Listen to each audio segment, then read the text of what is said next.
What's the most fucked up thing you've heard someone casually admit? Growing up in South Africa, crime is an unfortunate reality.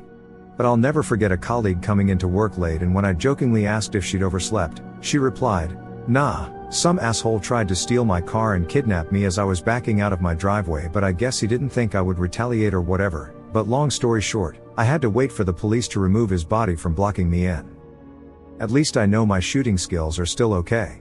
Oh, have you proofread that article I emailed you yesterday as the deadline is today? Worked at a dive shop. We were planning our trips for the next year and the big trip for 2 years away. One 60-plus guy said we needed to do our big trip to a resort the Philippines because there was a brothel with 16-year-olds nearby to me and the male owner privately, both of us recently single. He was promptly kicked out and banned from trips. When I was 14, I was admitted to a psych ward for a 72-hour hold. The hospital was small enough that it put teens and little kids together, so it was a mixture of kids my age and some really young kids. Anyway, there was a boy there around 5 years old. I kinda felt bad for him. He was really shy and nervous, and sometimes parents would just claim their kid was crazy to avoid taking care of them, so I thought he might have been one of those kids. He was coloring in the main area, so I sat down and asked him if he knew why he was there. He pulled the lollipop out of his mouth and said, "I stabbed my sister in the eye with scissors," like he was telling me about the weather. I still think about that kid sometimes. I really hope he got help. Surprised he was allowed to have a lollipop. To be honest, the hospital was relatively lax. Sometimes the nurses would bring us little treats for being good, not killing ourselves, but it was never without strict supervision. I think he was there for the long haul too, so they probably really felt for him. A guy bragged about the fact that there was blood on the sheets after he raped our mutual friend's younger sister. Fortunately, he's now in jail, though not on anything to do with that or the other assaults be admitted to, just DUI shit. Did you reach out to that person and let her know you would testify on her behalf? I did, but she chose not to report, so I respected her choice. I came here to say something similar. My college boyfriend's roommate told us a funny story of his hookup begging him not to do anal and him ignoring her while she cried. He is just out in the world doing regular stuff. My older cousin told my mom he wanted to marry me. He was in his 30s at the time. I was a preteen. His mom said his traumatic brain injury kept him at a 13-year-old mindset. He called me on my 16th birthday and asked if he should continue to wait for my 18th birthday. Told him no and got off the phone. I told my mom to stop forcing me to talk to him. I honestly don't know why she kept allowing him to be around me, knowing he was a creep. At that point he was back in Oklahoma. I know someone is gonna ask. He's like a third cousin or whatever. His dad was related to someone on my mom's side. Absolutely not suitable for life. I actually really wish this wasn't reality, but around the super early 2010s, I Facebook befriended a dude who was probably 25 years my senior. Seemed like a chill dude with great taste in music and a self-aware / self-deprecating sense of humor. Cool uncle vibe. Well, anyway, he inboxes me out of the blue, after being buds for over a yearish, and starts asking about my sex partners in high school. He then informs me that he was presently on drugs, never specified, and on a hunting trip with another male buddy, and they were, according to him, having intercourse with their dogs during this trip. I unfriended him swiftly, but he did reach out later with a, "Hey man, sorry for being weird last week, I was pretty high," message. This wasn't some anonymous rando either, he had some recognition in his industry. What industry? Was a pretty successful finance guy in his metro, apparently. Wrote business articles, too. Edit, good God, just Googled his name. Apparently, he was arrested last year for narcotics possession. Giving me the ick seeing the mugshot. Postmaster said, the postman thought there was a woman living there alone. After filing a complaint about the postman opening 3 doors and crossing an entire house at 8 a.m., while me and my missus were naked in bed, to deliver a letter addressed to my missus's house in my name when I had a letter sent there. Man was lucky to leave with his life. If he'd said that to me in the moment, I'd have let go of the dog. What the fuck? So it's okay that he unlawfully entered a stranger's home because he thought there was a woman inside alone? What exactly did he have planned for her? This is horrifying. I wonder what he escalated to after that. Well, he still delivers post to my missus after 14 odd months on another route, Though I told the postmaster to tell the postman that, if he tries anything like that again I won't just let the dogs have him. And my missus has some big fucking dogs and I have a very well trained Patterdale who sleeps in the front room that you enter through. The postmaster also said, well, the door wasn't locked, to which I said, which isn't an invitation to invade someone's home. At least after a little while the postmaster took it seriously, but he started on the defense.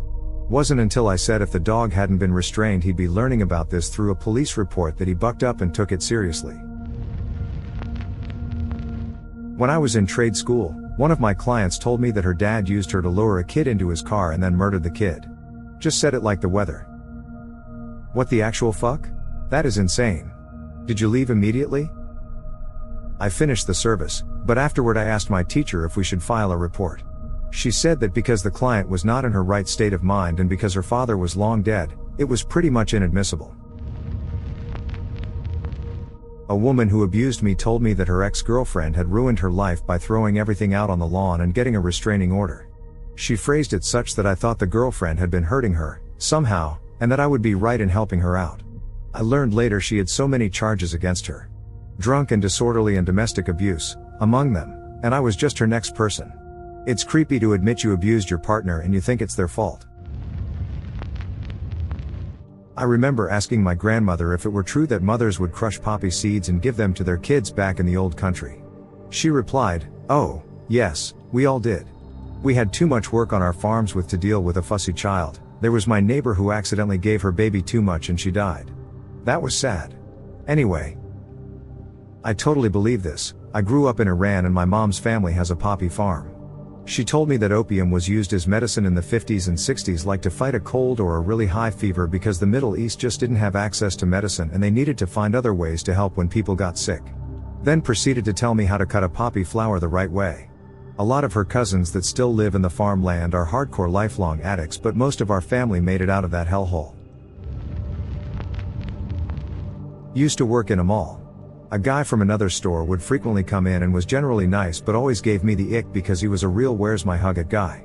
One time he told us a story in full confidence about how the night before he was in a mosh pit. He went to really heavy metal shows, and when he was in the pit he kept bumping into a girl. Mind you, he is well over 6 feet tall and a beefy but strong guy, and the girl had enough of him crashing back into her that she, according to him, lightly smacked him on the back of the head as like, "Hey, stop crashing into me."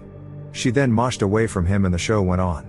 This bothered him so much that he moshed back towards her, and purposefully swung his arm back into her face while moshing.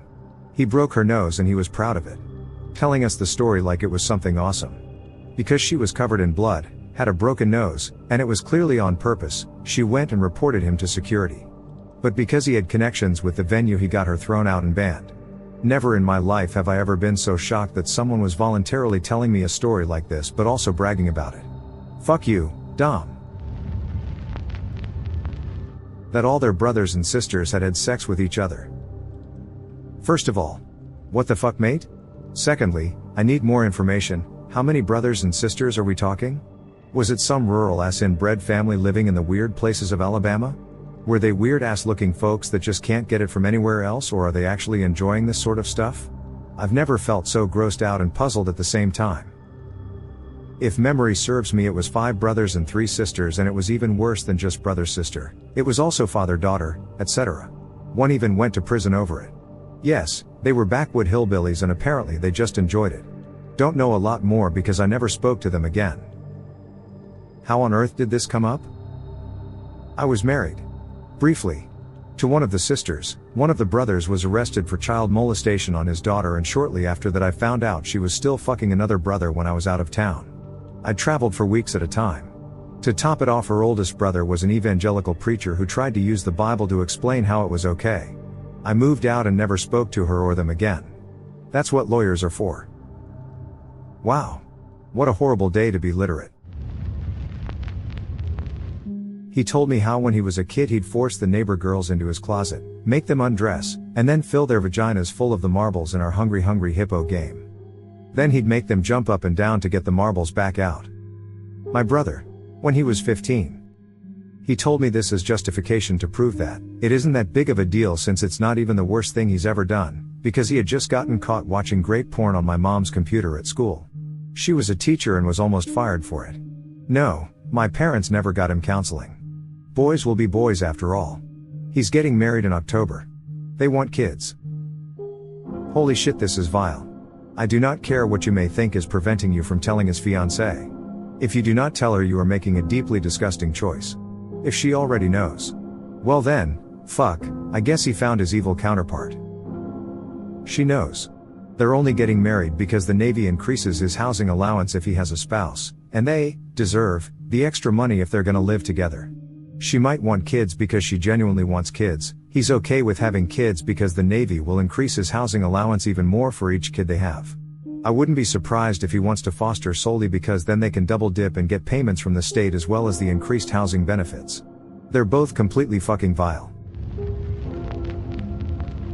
One kid I went to an after-school/summer program with boasted about feeding seagulls bits of bread with sewing needles in them like it was the funniest thing in the world. Unfortunately, he has a super common name, and I have no idea what he would look like as an adult, so I can't look him up. On the upside, I've not seen his name come up as a serial killer, so I hold out the hope he was just being a stupid 12-year-old edgelord and not actually engaging in animal cruelty. Someone legitimately showed me CP once, on their phone. He said, "Is this normal in your country?" And I said, "That's immoral and illegal in most countries." And promptly left. This happened to me at 15, from my 20-year-old boyfriend. One day, he just decided to divulge his massive CSA collection. Kids much younger than I was. I told him he deserved to have his face shredded with a cheese grater and left, never spoke to him again. I was too embarrassed and woefully naive to tell anyone at the time, let alone law enforcement. I've twice filed anonymous reports and tips over 20 years later, after I saw he lived in my suburb with his wife and 5 young kids. Nothing's come of it, unfortunately. One of my biggest regrets is not telling anyone when it happened. Also, his wife knows of these allegations. She was told by his ex-wife/baby mama, who found it, but the wife doesn't believe it. Bestiality? I don't know what the fuck to call it, to be honest. I knew this guy from work. He was always weird, but people seemed to accept his weirdness, even when he was bullying people. It was a very strange situation to walk into from the start. Anyways, he had 2 dogs, a male sausage dog and a female Shih Tzu, and when the Shih Tzu got pregnant, this guy told us all, with great glee and detail, about how he had helped them. It was fucking disgusting, and everyone sat there laughing. I stepped back after that. It felt more wrong than his previous oddity. I didn't like that. Another 2 years down the line, he would be prosecuted for making, distributing and possessing CSA images. Hundreds of the worst category of images with very young children, and the motherfucker never even went to jail. How did he not go to jail for that? What the fuck? I know. Wild. He called my sister, who also worked there, after it, asking why she hadn't been in touch. She screamed down the phone at him, something along the lines of, "Because you're a fucking dirty nonce. Now fuck off and delete my number." I had an ex who would verbally degrade me when he got angry. I didn't even have to do anything wrong, but he'd find some way to blame me for something and get angry with me for it. He generally said that he did all that for my benefit, so that I'd be a better person and tolerable to be around. One day he admitted that he actually did all of that because he liked how it felt when I reacted to it. He admitted that he got gratification from my distress. When I was 15, I was waiting for my dad to pick me up when an old man, at least in his 60s, approached me and was talking to me. Asked my name and what I was doing and asked for a fist bump. I was clearly uncomfortable but didn't know how to get out of the situation. Thankfully some girls came up to me and talked to me. But then the creepy guy said, "Oh yeah, just here with my girlfriend," and leaned on me. I just snapped and yelled at the top of my lungs for him to get out and fuck off. The girls and their mum came and comforted me and waited till my dad came. Fucking pedos. I knew somebody who had serious road rage, and sometimes when another driver pissed him off enough he said he would follow them home, park outside of their house, and contemplate killing them, but not go through with it. Like, Jesus fucking Christ bro, calm down. That they found their dead 5-year-old brother last week, but it's fine. Funny even. They committed themselves to a psychiatric hospital the next day. I hope they're doing okay. I'm gonna say that was a trauma response and they were probably in shock or disassociated. Wasn't me. But my uncle drunk called my cousin after a recent family gathering. He told her that he really enjoyed seeing her two young daughters, and while they were playing on his lap, he became aroused. She didn't know what to say and awkwardly ended the call. I grew up with this man like a father figure in my life. I have no recollection of any of this happening to me. He has a daughter whom he got full custody of when she was a baby. Raised her on his own. He also now has a young granddaughter. We believe my cousin and support her however she decides to proceed. This has shook the family members who know about it, but my aunt doesn't want anyone to say anything to him. Your aunt fucking sucks, almost as much as he does. If my aunt were trying to silence my cousin, I'd agree with you. But that's not the case. I think she's trying to protect her daughter, the cousin my uncle called. I was told that my cousin doesn't want anyone to know, but our family talks and secrets don't stay hidden for very long. If it were up to my aunt or my mom and I, we'd raise the alarm right away. But we're not the victims here.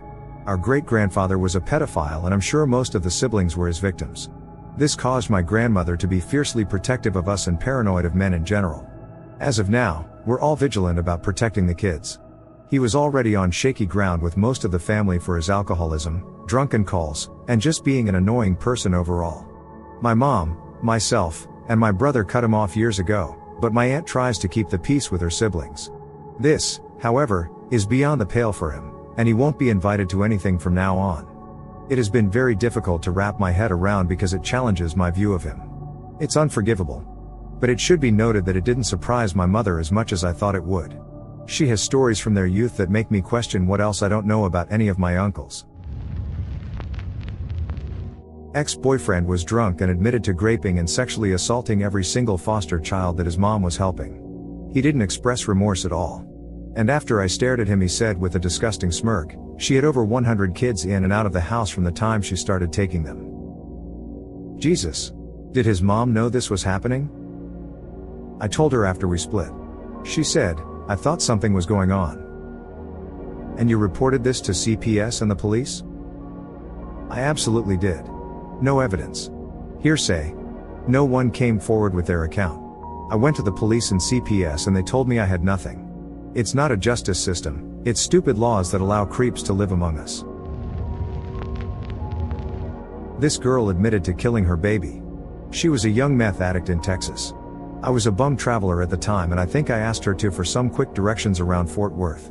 Anyways, she was walking with me and just admitted that she had a kid and it died. She literally says, it pissed me off so bad I took that thing and shook it. I was 100% thinking, why isn't this bitch in jail?